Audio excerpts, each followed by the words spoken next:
Hello viewer, how to fix all contacts not showing up in Google Message app. Let's see the solution. Step 1. Open your phone setting. Click on apps. Now search Google Message app. Go to Google Message app. Scroll down and click on Google Message Storage. Now first clear cache data from Google Message app. Then clear all data from Google Message app. Don't worry about it, your message will still remain.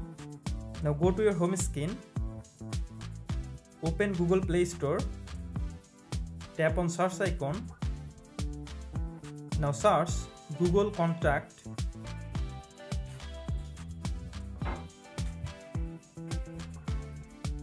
Go to Google Contact.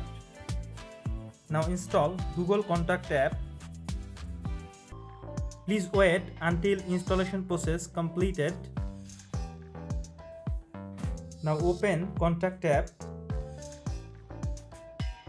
Allow all permission from Contact app. Now your all contact show in your Google Message app.